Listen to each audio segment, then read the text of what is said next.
Sayali fashion designer channel आणि मी आहे सायली। तर तुम्हा सर्वांचं आपल्या आजच्या नवीन अशा छानशा व्हिडिओमध्ये मी मनापासून स्वागत करते। तर बघा मग आज मी तुम्हाला खूप सुंदर अशी ब्लाऊजची डिझाईन सांगणार आहे। बऱ्याचदा आपल्याला त्याच ब्लाऊजच्या डिझाईन बघून कंटाळा येतो आणि नवीन थोडी वेगळ्या पॅटर्नमधली कुठली ब्लाऊज डिझाईन बनवावी हे सुचतच नाही। तर आज मी तुमच्यासोबत खूपच छान अशी आणि माझ्याकडनं सध्या खूपच कस्टमरने शिवून घेतलेली अशी ट्रेंडिंग ब्लाऊजची डिझाईन शेअर करणार आहे। आणि ही जी काही डिझाईन आहे त्याची कटिंग आणि स्टिचिंग दोन्ही पण मी तुम्हाला अतिशय सावकाश स्टेप बाय स्टेप आणि खूप काही महत्त्वाच्या टिप्स अँड ट्रिक्स सहित सांगणार आहे, जेणेकरून हा व्हिडिओ बघून अशी छानशी ब्लाऊज डिझाईन तुम्हाला सहज बनवता येईल। त्याचबरोबर मी तुम्हाला खूप काही महत्त्वाच्या टिप्स अँड ट्रिक्स सांगणार आहे, म्हणजेच तुम्हाला फक्त ब्लाऊज डिझाईन बनवणंच नाही तर ती परफेक्ट प्रॉपर फिनिशिंग आणि फिटिंग सहित कशी बनवावी तर हे सुद्धा सहजच लक्षात येईल। ठीक आहे, चला मग आता वेळ न घालवता आपण आपल्या आजच्या छानशा व्हिडिओला सुरुवात करूयात। आणि हा व्हिडिओ तुम्ही स्किप न करता पुन्हा नक्की बघा, जेणेकरून बायचान्स जरी तुम्ही कोणी नवीन शिकत असाल तरी सुद्धा तुम्हाला आपला हा व्हिडिओ बघून अशी छानशी लेटेस्ट ट्रेंडिंग ब्लाऊजची डिझाईन सहजच बनवता येईल। चला तर मग आता आपण आपल्या छानशा व्हिडिओला म्हणजे छानशी डिझाईन बनवायला सुरुवात करूयात। तर बघा इथे तुम्ही बघू शकतात की ब्लाऊजचा जो काही बॅक पार्ट आहे तर तो इथे मी कटिंग केलेला आहे। आणि अजून महत्त्वाचं म्हणजे हा जो काही ब्लाऊज पीस आहे तर हा ऑर्गॅन्झा साडीचा आहे। ऑर्गॅन्झा साडीचा जो काही फॅब्रिक असतं तर ते ह्या पद्धतीने ट्रान्सपरंट टाईप असतं, थोडंसं कडक म्हटलं तरी चालेल। तर त्या साडीवरचा हा ब्लाऊज आहे आणि त्याचा मी बॅक पार्ट अस्तर आणि मेन फॅब्रिक असं दोन्हींचं कटिंग करून घेतलेलं आहे। त्याचबरोबर इथे एकदम थोडासा मॅचिंग कपडा मी यूज करणार आहे डिझाईन बनवण्यासाठी, खूप नाही लागणार, एकदम कमी लागणार आहे। मॅचिंग म्हणण्यापेक्षा थोडा कॉन्ट्रास्ट आहे। ठीक आहे, म्हणजे त्याच्यामध्ये जेवढे कलर आहे त्यातला एक कलर तुम्ही कुठलाही यूज करू शकता। तर गोल्डन, येलो, थोडासा जांभळासर आणि इथे पिंक, तर मी थोडासा डार्कच पिंक घेतला म्हणजे ती डिझाईन अजूनच छान अशी उठून दिसेल। ठीक आहे, चला मग सगळ्यात आधी आता मी तुम्हाला ह्या ब्लाऊजचं मेजरमेंट सांगते, म्हणजे तुम्हाला तुमच्या मापानुसार या डिझाईनसाठी सहज कटिंग येईल। तर इथे ब्लाऊजची उंची आहे 13, 1 इंच मार्जिन, असं टोटल आपण 14 इंचाला मार्किंग करून घेतलेली आहे। त्यानंतर इथून टाकलेलं आहे आपण 2.5 इंचाची गळा रुंदी आणि 5.5 शोल्डर। तर बघा मग मी इथे लगेचच मार्किंग करून घेते। आणि हा जो काही ब्लाऊज आहे तर यासाठी जो काही मुंडा आहे तर तो घेतलेला आहे मी 5.25 इंचाचा। 1.5ला मार्किंग करून बॅक साईडच्या मुंड्याचा शेपसुद्धा दिलेला आहे। त्यानंतर इथून छातीचा चौथा भाग म्हणजे तो 8.5 आणि 1.5 इंच मी मार्जिन घेतलं, तुम्ही 2 इंचसुद्धा घेऊ शकतात। आणि अशा पद्धतीने मापे टाकून हा बॅक पार्ट इथे आपण कटिंग करून घेतलेला आहे। आता सगळ्यात आधी गळ्याची जी काही मार्किंग आहे तर ती आपण अस्तरवर करणार आहोत। ठीक आहे, तर बघा मग सगळ्यात आधी तुमचा जेवढा गळा असेल त्याची मार्किंग करायची आहे। तर बघा मग मी ती वरती 8 आणि खालीसुद्धा 3चा डिस्टन्स ठेवून मार्किंग केली। 2.5 इंचाची इथे गळारुंदीची मार्किंग करून हा बॉक्स आपल्याला इथे काढून घ्यायचा, ही आपली बेसिक स्टेप आहे। त्यानंतर काय करायचं आहे, आपल्याला वरचा जो काही शेप आहे तिथे गोल गळ्याचा आकार द्यायचा आहे। तर बघा इथून क्रॉसमध्ये 1ला मार्किंग करून गोल गळ्याचा मी इथे शेप देऊन घेतलेला आहे।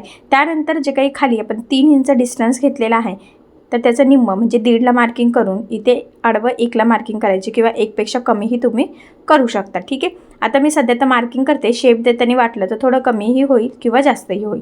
आणि या पद्धतीने आपण हा शेप ड्रॉ करून घेतलेला आहे। ठीक आहे, आता ही जी काही मार्किंग आहे ही आपल्याला कॅनव्हास पेपरवर ड्रॉ करून घ्यायची आहे।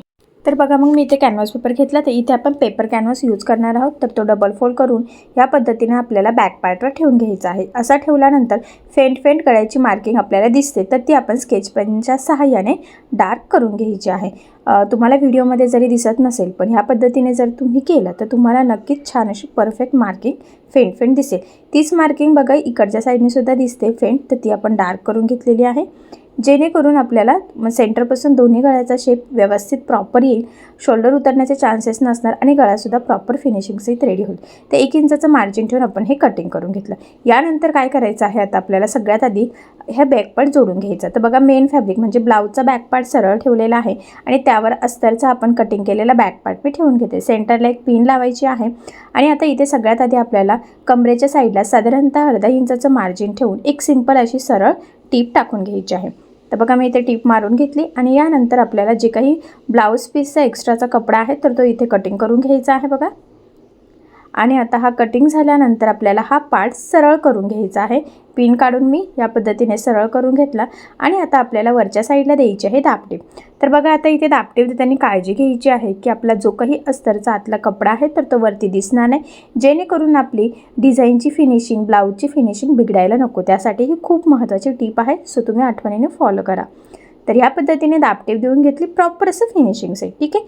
आणि आता त्यानंतर आपल्याला काय करायचं आहे, या पद्धतीने मेन फॅब्रिक आणि अस्तर एकमेकाला जोडून घ्यायचं आहे. आता सगळ्यात महत्त्वाचं म्हणजे हे जोडताना जेवढं शक्य आहे तेवढं कमीत कमी मार्जिन पकडायचं आहे, कारण हे मार्जिन आपण कुठेही कॅल्क्युलेट केलेलं नसतं. ठीक आहे. आणि तिरकं वगैरे जाणार नाही, कुठे फुगा येणार नाही, याचीसुद्धा थोडीशी काळजी घेत आपण इथे हे जोडून घेतलेलं आहे. आता हे जोडून झाल्यानंतर जो काही मेन फॅब्रिक म्हणजे ब्लाऊज पीसचा कपडा एक्स्ट्राचा आहे तर तो कटिंग करून घ्यायचा आहे, कारण तुम्हाला सगळ्यांना माहीत आहे अस्तरवर आपण परफेक्ट कटिंग करतो, पण ब्लाऊज पीसचा कपडा आपण थोडंसं एक्स्ट्राचं मार्जिन ठेवून कटिंग करत असतो. त्यामुळेच इथे ह्या पद्धतीने जोडून आपल्याला एक्स्ट्राचा कट करून परफेक्ट मापाचा बॅक पार्ट रेडी करायचा आहे. तर इथे सुद्धा मी हा बॅक पार्ट परफेक्ट असा प्रॉपर फिनिशिंग सहित रेडी केली. त्यानंतर ह्या पद्धतीने फोल्ड करून सेंटरला एक कट मारला आणि चॉकच्या साहाय्याने मध्यभागी एक मार्किंगसुद्धा करून घेतली. आता आपल्याला हा जो काही कॅनव्हास पेपरचा गळा आहे तिथे लावायचा आहे अस्तर.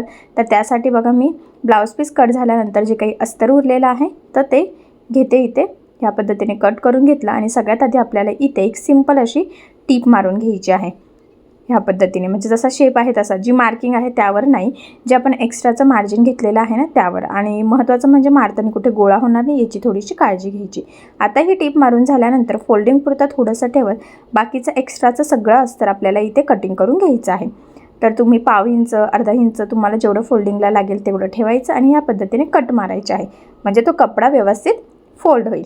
आणि या पद्धतीने फोल्ड करून आता आपल्याला इथे मारायची आहे एक सिंपल अशी टीप, जेणेकरून कॅनव्हास पेपर अस्तरमध्ये व्यवस्थित पॅक होईल आणि धुतल्यानंतर सुद्धा ब्लाऊज कॅनव्हास पेपर असं काहीही खराब व्हायला नको, त्यासाठी आपण ही स्टेप फॉलो करत असतो. तर बघा मग व्यवस्थित थोडं थोडं पकडत जसा शेप आहे सेम त्याच पद्धतीने फोल्ड करत करत आपण इथे टीप मारून घेत आहोत. मी पुन्हा सांगते, जिथे गोलाकार असेल तिथे थोडासा कट मारायचा, म्हणजे कपडा फोल्ड करणं आपल्याला सोपं जाईल आणि प्रॉपर असं फिनिशिंग सहित हे आपलं रेडी होईल. ठीक आहे. तर बघा आता हा पार्ट आपला रेडी झालेला आहे. एक्स्ट्राचं मी वरचं कट करून घेतलं. आणि आता आपल्याला काय करायचं आहे, जो काही आपण मेन ब्लाऊजचा पार्ट रेडी करून घेतलेला आहे परफेक्ट, तर तो आणि याचा सेंटर आपल्याला दोन्ही मॅच करायचं आहे. हे बघा ह्या पद्धतीने. आणि सगळ्यात आधी मध्यभागी एक टीप मारून घ्यायची आहे. आता ही टीप मारायची यासाठी की जेणेकरून मध्यभागी टीप मारली की गळा स्टिच करताना आपलं गळा तिरका जात नाही आणि प्रॉपर फिनिशिंग सहित रेडी होतो. तर बघा मी इथे टीप मारून घेतली. त्यानंतर आपण स्केच पेननी जिथे मार्किंग केलेली आहे, जसा आपला शेप आहे एक्झॅक्टली त्यावरच आपल्याला टीप मारून घ्यायची आहे. फक्त सेंटरला एक लाईन एवढा डिस्टन्स ठेवायचा आहे, म्हणजे वरचा गोलाकार शेप आणि खालचा जो काही शेप आहे ना त्या दोन्हींमध्ये. ठीक आहे. बघा इथून इथपर्यंत एक लाईन एवढं अंतर ठेवून आपण इथे क्रॉस करून घेतलेलं आहे.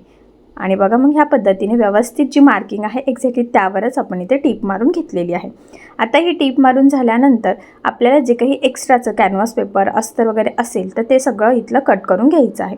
तर बघा मग मी इथून हे कट केलं गोलाकार शेपचा, आणि इथून छोटासा कट, फक्त मी म्हटलं एक लाईन एवढंच फक्त आपण मार्जिन तिथे ठेवलेलं होतं. आणि आता हे कट झाल्यानंतर ह्या शेपला द्यायचे आहे आपल्याला छोटे छोटे कट्स, जेणेकरून ज्यावेळेस आपण हे जे काही कॅनव्हास पेपर वगैरे आहे आतमध्ये फोल्ड करू तर आपला जो काही गळा आहे तर तो प्रॉपर अशाचा असा यावा, यासाठी ही स्टेप खूप महत्त्वाची आहे. कट्स मारले तरच ते प्रॉपर असं आतमध्ये फोल्ड होतं, नाही तर मग सगळे फिनिशिंग बिघडते. फक्त कट मारताना शिलाईच्या पुढे जाऊ नका. बऱ्याचदा गडबडीत काय होतं की ब्लाऊजला कट जाण्याचे चान्सेस असतात, सो तसं होऊ देऊ नका. आणि बघा ह्या पद्धतीने व्यवस्थित प्रेस करून घेतलेलं आहे.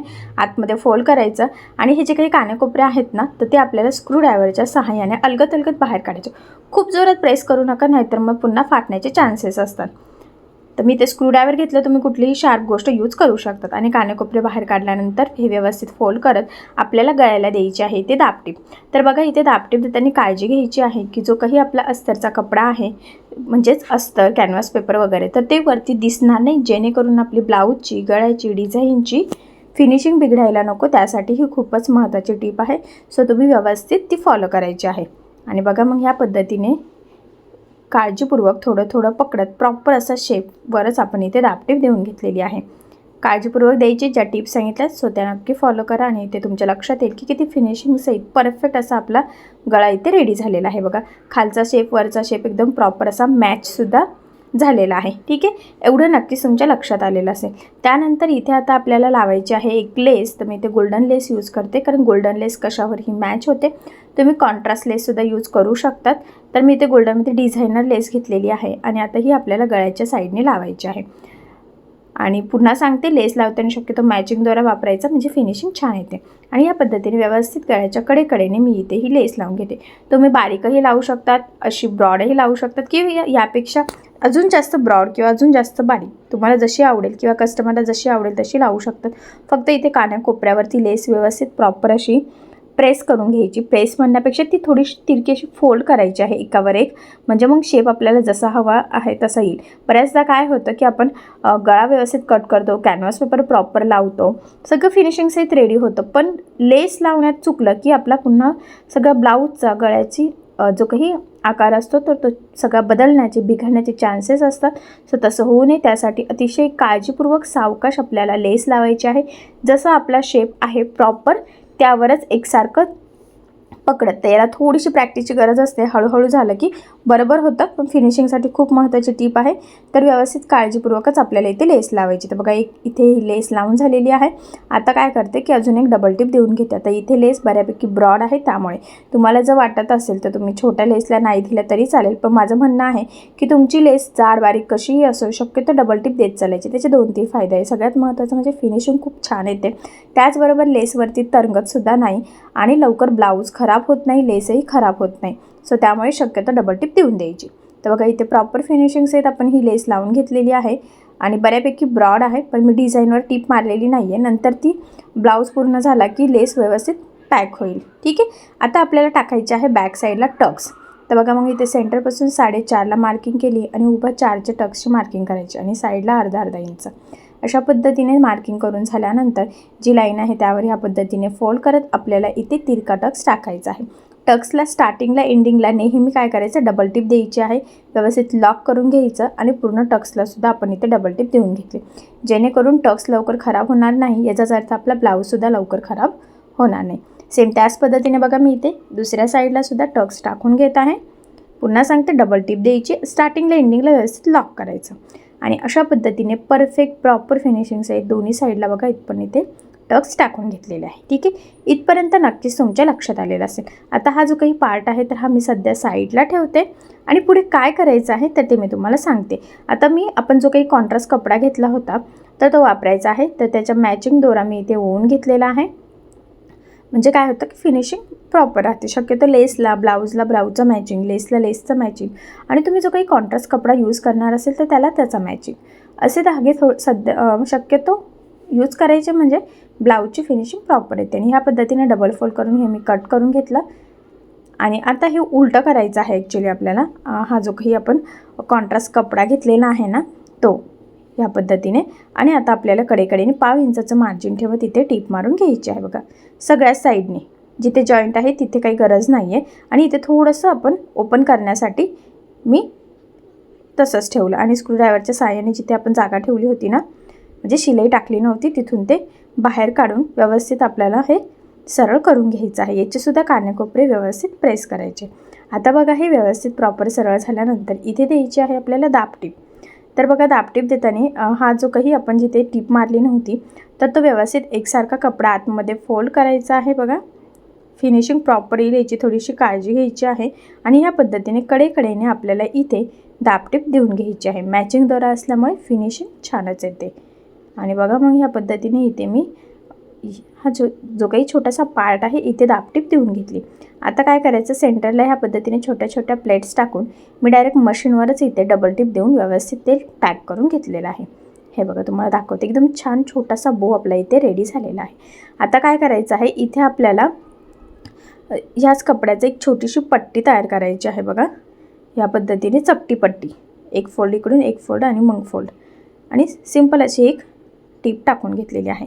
आता ही जी काही पट्टी आहे ना ही आपल्याला ह्या बोला सेंटरला लावायची आहे. बघा बरोबर ह्या पद्धतीने आणि मग पुन्हा आपण टीप टाकून ते पॅक करून घेतलेलं आहे. बघा आणि हे एक्स्ट्राचं इथे मी कट करते आणि ह्या पद्धतीने हा बो रेडी झाला. मध्ये हा आपण मॅचिंगच कपडा लावल्यामुळे बोलासुद्धा छान असं लुक आलं आहे. मध्ये बटन मनी तुम्ही लावू शकतात, पण असं सुद्धा कधीतरी छान दिसतं. आता इथे मी सुई धाग्याने हा जो काही बो आहे तर हा आपल्या बॅक पार्टला लावून घेते.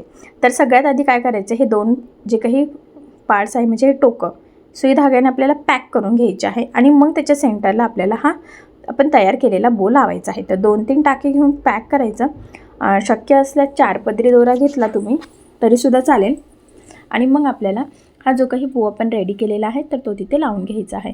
तर बो जे काही आपण मध्ये चपटी पट्टी लावली ना तर तिथेच व्यवस्थित पकडून पॅक करायचा आहे, म्हणजे ते लवकर निघण्याचे शक्यतो चान्सेस राहणारच नाही, कारण की तो ऑलरेडी त्याला व्यवस्थित पॅक झालेला आहे. आणि बघा मग ह्या पद्धतीने अजून 2-3 वरती 2-3 खाली असं पद्धतीने मी टाकते सेंटरलाच बरोबर, पण खाली आणि वरती म्हणजे तो व्यवस्थित पॅक होईल. ठीक आहे. तर बघा ह्या पद्धतीने मग तो पॅक करून घेतला. आणि आता मी काय करते साईडला अजून आता एक टाका दिला इकडच्या साईडने, म्हणजे इकडनं पण पॅक होईल. आणि आता बॅक साईडला थोडीशी छोटीशी गाठ टाकून सुई काढून घेते ह्या पद्धतीने. ठीक आहे. डबल गाठ टाकली बघा आणि एक्स्ट्राचा दोरा इथे कट करून घेते. तर ह्या पद्धतीने आपण इथे सेंटरला बघा छान असा परफेक्ट बोल लावून घेतलेला आहे. आता त्यानंतर काय करायचं आहे, इथे आपल्याला रेडीमेड नॉट लावायचे आहे. तुम्हाला जर वाटत असेल तर तुम्ही साडीच्या कपड्याचे पण बनवू शकता, पण हा जो काही ब्लाऊज आहे तर तो ऑर्गेन्झा साडीचा आहे, सो त्यामुळे मग मी इथे रेडीमेड गोल्डन कलरची यूज करत आहे. तर बघा इथे मग फायनली मी 1 मीटर इथे नॉट घेतलेली आहे आणि मग ते अर्धा मीटर म्हणजे सेम याच्यामध्ये डिवाईड करून घ्यायचं. आणि साधारणतः 2.5 ते 3 इंच खाली आपल्याला ती नॉट लावायची. एक साईडची लावली की तीच मार्किंग दुसऱ्या साईडला करायची, जेणेकरून ते दोन्ही व्यवस्थित एकाच लेवलमध्ये लागले जातील, फिनिशिंग वगैरे प्रॉपर येईल, वर खाली वगैरे व्हायला नको यासाठी. ठीक आहे. तर बघा मग ह्या पद्धतीने आपण व्यवस्थित डबल टिप टाकून घ्यायची आहे. बऱ्याचदा ते पॅक टाईट बांधलं की लगेच निघण्याचे चान्सेस असतात, त्यामुळे अशा पद्धतीने दोन्ही साईडला आपण रेडीमेड गोल्डन नॉट लावून घेतलेली आहे. तर बघा मग इथे आपण हे बांधून घेऊयात. आणि तुम्ही इथे फॅब्रिकचं लटकनसुद्धा बनवू शकतात, पण मी इथे रेडीमेड डायरेक्ट गोल्डन कलरचे लटकन यूज करणार आहे. तुम्ही कॉन्ट्रास्टसुद्धा करू शकतात किंवा मी म्हटलंच फॅब्रिकपासून करू शकतात. फॅब्रिकपासून आपण खूप वेगवेगळ्या प्रकारचे लटकन बनवू शकतो.